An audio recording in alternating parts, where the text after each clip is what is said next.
आशा करता हूं आप सब बहुत अच्छे होंगे। मेरा नाम है सिद्धांत अग्निहोत्री। स्टडी ग्लोस पे आपका बहुत बहुत स्वागत है। ठीक है, बढ़िया है। तो नरेंद्र मोदी से क्या जीतना अब नामुमकिन है? ऐसा नहीं है, हराया है, बट नरेंद्र मोदी का करियर अगर आप देखो तो ज़्यादा फेलियर्स है नहीं। अब नरेंद्र मोदी का मैजिक चल गया, तेरा जादू चल गया। 2015 में जहाँ पे मतलब दिल्ली एक किला है और बंगाल एक किला है जो अभी तक भेद्य है, लेकिन अब नरेंद्र मोदी ने दिल्ली को तो जीत लिया है। ठीक है, अब बंगाल बचा है। बंगाल में भी कहा जा रहा है आरएसएस ने काम शुरू कर दिया है। तो यहाँ पे जो tit for tat Arvind Kejriwal के साथ नरेंद्र मोदी ने किया, चलिए बात करेंगे। तो सबसे पहले तो दिल्ली में ये हुआ क्या? कांग्रेस 6.5% के आसपास वोट शेयर, 45% के आसपास बीजेपी का वोट शेयर, जो कि लगभग इतना ही रहता है यार। अगर आप आंकड़े देखोगे ना तो वोट शेयर इतना ही रहता है। और इनका 43.5% के आसपास का वोट शेयर आम आदमी पार्टी का। कांग्रेस बर्बाद हो चुकी है, जैसा कि हमने बताया। इंडिया अलायंस खतरे में है। जहां गोवा में टिकट काटे, महाराष्ट्र में टिकट काटे, कांग्रेस ने यह आरोप लगाया था आम आदमी पार्टी के टिकट किसने काटे, आपको दिखा। लेकिन सबसे बड़ी बात यह है कि जो आम आदमी पार्टी है वो कहीं दिख नहीं रही इस समय। आम आदमी पार्टी का परफॉर्मेंस वोटिंग के हिसाब से इतना खराब नहीं है। वोट्स मिले हैं आम आदमी पार्टी को, अरविंद केजरीवाल को। लेकिन बीजेपी, भाई देखो, जो जीता वही सिकंदर। बीजेपी ने बाजी मार ली है, 48 सीटें बीजेपी ने जीत ली है। अब ये फर्क नहीं पड़ता किसी को 100 मिले, भले वो एक वोट से भी जीता, किसी को 101 मिले, बट जीता तो यही है और सीट तो उसी को मिलेगी। तो इस पर हमको इतना डिस्कस नहीं करना चाहिए। और जाहिर सी बात है, अगर जादू चलता तो वोटिंग परसेंटेज ज्यादा रहता और अरविंद केजरीवाल खुद अपनी सीट नहीं बचा पाए, जो कि काफी ज्यादा चिंताजनक है आम आदमी पार्टी के लिए। पार्टी बचेगी नहीं बचेगी, भविष्य अधर में दिख रहा है। क्योंकि आप अरविंद केजरीवाल देखिए, आप एक बात बताइए, पंजाब में भी बताया जा रहा है कि बहुत सारे एमएलए भगवंत मान से नाराज हैं। गुजरात में फ्लॉप शो रहा। गुजरात तो वैसे भी आप जीत नहीं सकते थे, अरविंद केजरीवाल का गड़बड़। वो कहीं ना कहीं पॉलिटिक्स को अंडर एस्टिमेट करते थे। ओवर कॉन्फिडेंस है अरविंद केजरीवाल में, और वो दिखा। तो 70 असेंबली सीट है, लेकिन सबसे इंपॉर्टेंट दिल्ली आ जाता है, क्योंकि दिल्ली से ही राजनीति गवर्न होती है। और हम सबको पता है कि दिल्ली इस समय बहुत बड़े खतरे से जूझ रहा है, जो कि पोल्यूशन का खतरा है। भले ही महाराष्ट्र में 288 सीटें हैं, और महाराष्ट्र में भी यही था, ठीक है ना, कि ऐसी की तैसी कर देंगे। उद्धव ठाकरे, शरद पवार और कांग्रेस, राहुल गांधी कुछ नहीं कर पाए। वहां पे भी बुरी तरीके से हार, नहीं बुरी तरीके से हारे। और अगेन उद्धव ठाकरे के कोई सिंपैथी लहर नहीं चली। आप समझ रहे हो? तो नरेंद्र मोदी का जादू है, जो भी कहिए, क्योंकि विदाउट सीएम फेस बहुत कम होता है। बहुत कम बार होता है कि विदाउट फेस आप जाते हो इलेक्शन में और आप जीतते हो, ठीक है।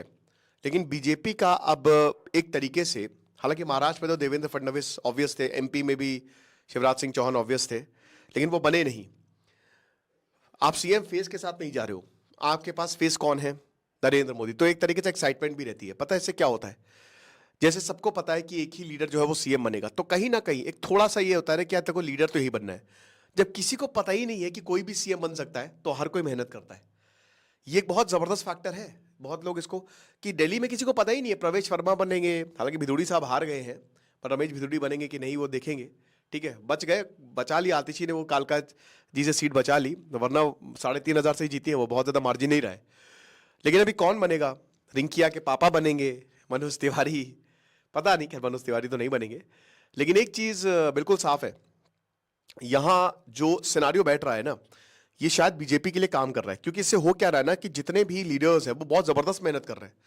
भाई हम एक चीज ये देख रहे हैं कि जैसे हरियाणा में देखा, या हमने राजस्थान में देखा, या हमने एमपी में देखा, चाहे मोहन यादव हो, चाहे भजन लाल शर्मा हो, जितने भी हैं, ये एकदम से, भाई भजन लाल शर्मा को तो सबसे पीछे बैठे थे, उनको चिट दी गई, ठीक है, उनको पता ही नहीं था, और चिट से वसुंधरा राजे, फिर वही बता रहे ना कि एकदम लास्ट मोमेंट पे आपको पता चल रहा है कि आप सीएम बनोगे। तो इससे ना एक एक्साइटमेंट रहती है कि यार मैं भी सीएम बन सकता हूं। तो फिर जब पता ही नहीं किसी को, एक सरप्राइज फैक्टर रहता है, तो हर कोई बहुत मेहनत से काम करता है, ठीक है ना। तो ये चीज है।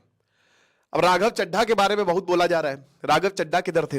राघव चड्ढा जो है वो परिणीति चोपड़ा के साथ कोई पार्टी में गए थे, वहां पे शायद पॉलिटिकल कैंपेन था, बट वहां पे उन्होंने गाना भी गाया, तो काफी मीम्स जो है उसको लेकर वायरल। ये सब हो रहा है, बहुत अच्छे तरीके से हो रहा है, ठीक है ना।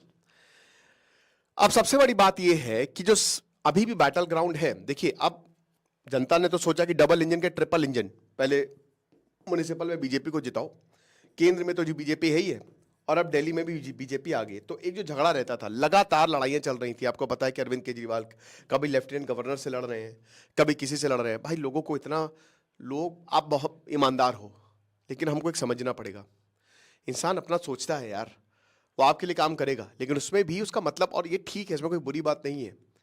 तो भाई हमको क्या लेना देना, हम क्या करेंगे तुम्हारी ईमानदारी का या तुम्हारी इतनी बड़ी बड़ी बातों का, हमारे लिए काम करो तो ठीक है।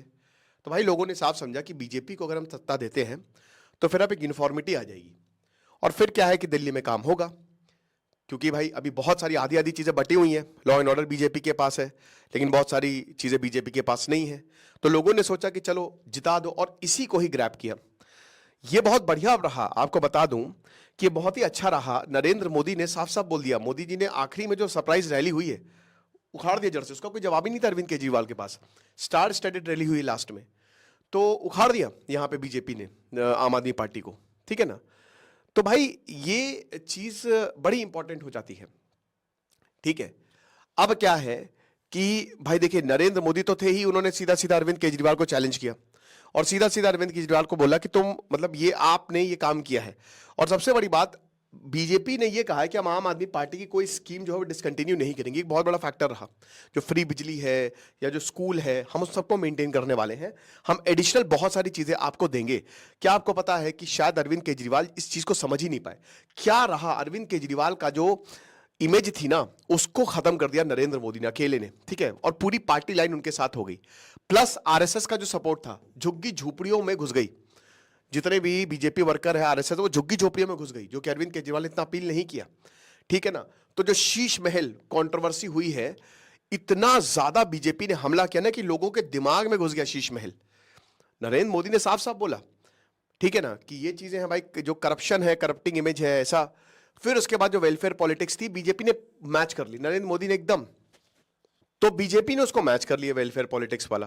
कास्ट बेस्ड, भाई बीजेपी ने बहुत बढ़िया तरीके से समझा। इस बार वो पोलराइजेशन उसने नहीं किया देश के गद्दारों को, या बहुत सारे ऐसे जो पिछले बार नारे दिए गए थे, साथ कटेंगे तो बटेंगे, इस तरीके के इस बार नारे जो है वो नहीं दिए गए, क्योंकि बीजेपी समझ गई यहाँ पे जो वोटर है वो अलग तरीके का है। वोटर की मेंटालिटी को नरेंद्र मोदी समझ रहे हैं, है ना। नरेंद्र मोदी ने इस चीज को समझ लिया है, और कहते हैं ना, सीजन्ड पॉलिटिशियन है, और भाई वो बेसिक चीजों पर बहुत ही बेसिक्स उनके क्लियर है। सचिन तेंदुलकर क्यों इतने महान, उनके बेसिक्स क्लियर थे। जिस इंसान के बेसिक्स क्या होते हैं, बेसिक होता है, मतलब सिर्फ समझना है आपको। हर इंसान पहले इंसान है, उसके बाद वो आईएएस है, उसके बाद वो क्रिकेटर है, उसके बाद वो जो भी प्रोफेशन कर रहा है, ठीक है, बट वो पहले इंसान है। अब उसकी मानसिकता क्या है, अगर आप इसको समझ गए, आप उसको फिर जीत ले जाएंगे। तो यही नरेंद्र मोदी किया, कास्ट बेस्ड मोबिलाइजेशन। देखिए, दलित, जाट, ब्राह्मण, मनोज तिवारी हैं, कपिल मिश्रा जो कि आम आदमी पार्टी से आए थे, जाट में भाई आपके कपिल गहलोत जो कि आम आदमी पार्टी के ही थे, प्रवेश वर्मा है। तो बहुत बढ़िया तरीके से इन्होंने अपने वोट बेस को मोबिलाइज किया बीजेपी ने, जिसने काफी मदद दी, ठीक है ना। स्लम आउटरीच, जैसा कि हमने बताया कि ग्रास रूट कैंपेन की, लोअर इनकम एरियाज में गए, और लोअर इनकम एरियाज में ये बताया आम आदमी पार्टी की गजब बुराई की है यहां पे। और आपको पता है कि जो स्लम एरियाज हैं वहां पे ज्यादा कुछ है नहीं, उतनी चीजें वहां तक पहुंची नहीं है। अब जब इतनी चीजें वहां तक पहुंची नहीं है, तो वही जो स्ट्रैटेजीज है आम आदमी पार्टी की, या जो नीतियां हैं आम आदमी पार्टी की ना, उसको लेकर बहुत ज्यादा हमलावर रही बीजेपी कि आपको तो कुछ मिला ही नहीं, क्या पानी मिला, क्या मिला आपको बताइए, क्योंकि वो तो अंडर डेवलप्ड है। तो वहां का भी वोटर बेस जो है वो भी बीजेपी की तरफ शिफ्ट हुआ, ठीक है ना। तो यही चीज आप अरविंद केजरीवाल ने, भाई देखिए बीजेपी को पता था ओवर कॉन्फिडेंट है, और जिसका जो भाई कुमार विश्वास को सुनिए, पता नहीं क्या क्या, बस गाली देना बाकी रह गया था मुझे लगता है कुमार विश्वास का। अरविंद केजरीवाल इतने ज्यादा ओवर कॉन्फिडेंट की नहीं हरा सकते, दिल्ली में नहीं हरा सकते, जिता देंगे। उनके आप पॉडकास्ट में भी देखेंगे कि दिल्ली का बेटा हूं मैं, चुन के आऊंगा। मेरे भाई वोटर है, तुम इतना लोगों पे भरोसा मत करो, लोग अपने हिसाब से चलते हैं, ठीक है ना। भरोसा बहुत खतरनाक चीज है। तो जो ओवर कॉन्फिडेंस था ना, कहीं ना कहीं अरविंद केजरीवाल को ले डूबा, ठीक है। और इनके बहुत सारे क्लिप्स जो है वो वायरल हो रही हैं। अब देखिए, बीजेपी तो दूर हो गई हिंदुत्व नैरेटिव से, दिल्ली से पूरा उन्होंने सीधा एक मॉडल दिया, पॉइंट एजेंडा बनाया कि भाई इस पे काम होगा, जो कि हिट किया। ये ससुर जो है वो हिंदुत्व पे लग गए, मंदिर जा रहे हैं, मंगलवार को हनुमान चालीसा बनाएंगे, जो कि पूरी तरीके से फेल हुआ। वही कह रहे हैं ना कि जहां पे ये चले वहां पे आप काम करिए। फिर उसके बाद कांग्रेस से लेकर AIMIM, बहुजन समाजवादी पार्टी, चंद्रशेखर रावण, जितने भी इंडिया अलायंस, सब ने वोट काटा। अब कौन केजरीवाल को सपोर्ट कर रहा है? ममता बनर्जी और समाजवादी पार्टी, और कोई सपोर्ट नहीं कर रहा अरविंद केजरीवाल को। तो अरविंद केजरीवाल की आम आदमी पार्टी टिकेगी नहीं टिकेगी, या एकदम ही पीछे ना चले जाए। और बहुत ही एक ऐसी कंडीशन होगी ना अरविंद केजरीवाल की, दयनीय कंडीशन है। मैं बताऊं कैसे? दिल्ली उनके हाथ से गया, पंजाब हाथ से जा सकता है, बहुत ज्यादा पॉसिबिलिटी है, ठीक है ना। और अगर ये दो स्टेट चले गए तो फिर अरविंद केजरीवाल के पास बचा क्या? जो उनके ओरिजिनल पार्टी मेंबर्स हैं वो छोड़ के चले गए हैं। बहुत सारे, जैसे कुमार विश्वास कह रहे थे, बड़े बड़े लोग, बहुत जो वाकई में जिन्होंने ग्रास रूट पे काम किया, वो चले गए हैं। आप इंडिया अलायंस से जाके मिल गए, आपने लोगों को वैसे ही धोखा दे दिया। आपने अपने काम भी बहुत चीजों में, मतलब ठीक है, लेकिन कहीं ना कहीं जो इश्यूज रहे हैं वो पूरे नहीं हुए, इसमें भी धोखा दे दिया। तो फिर अगर आप क्या करोगे? इंडिया अलायंस आपको दामाद तो बना के रखेगा नहीं, वो आपको निकाल देगा, अल्टीमेटली वो टूट जाएगा। और जब आप टूट जाओगे तो आप कहां जाओगे? आप क्या वापस बोलोगे कि हम, फिर कैसे, क्या जवाब दोगे आप लोगों को? लोग तो बोलेंगे ना कि पहले तो तुम कांग्रेस के साथ मिल गए, अब जाके यहां पे हमको बहुत बातें छौंक रहे हो। तो आप वही, इसीलिए मैं बता रहा हूं कि इस समय आम आदमी पार्टी की जो कंडीशन है वो बहुत अच्छी नहीं है। अस्तित्व पे सवाल है कि क्या ये पार्टी लगे रहेगी। ऊपर से केसेस और चल रहे हैं। अब ये भी डर है कि अरविंद केजरीवाल जेल ना चले जाए, ठीक है ना। तो कांग्रेस इंसाइडर्स वही ये लगातार लड़ रहे थे कि इन्होंने आपके लिए कि पंजाब गोवा में तुम्हारी वजह से आ रहे, है ना। आम आदमी पार्टी ने अपने कैंडिडेट खड़े कर दिए थे। स्ट्रैटेजी होती है, रणनीति। आपको पता है अलायंस क्या होता है कि अगर मैं यहां से लड़ रहा हूं तुम यहां से नहीं लड़ोगे, ताकि सीटें जीती जा सके। साम दाम दंड भेद यहां पे बीजेपी ने अपनाया है, ठीक है।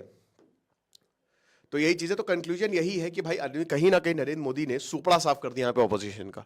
और कुछ स्ट्रैटेजी तो भाई चाहिए, बेसिक्स पे अगर ध्यान दिया जाएगा तो डेफिनेटली चीजें बेहतर होंगी। क्योंकि देखिए, सिंगल पार्टी रूल हमेशा डेंजरस होता है, ठीक है। डेमोक्रेसी में अलग अलग पार्टीज होनी चाहिए ताकि लोगों की आवाज सुनी जा सके।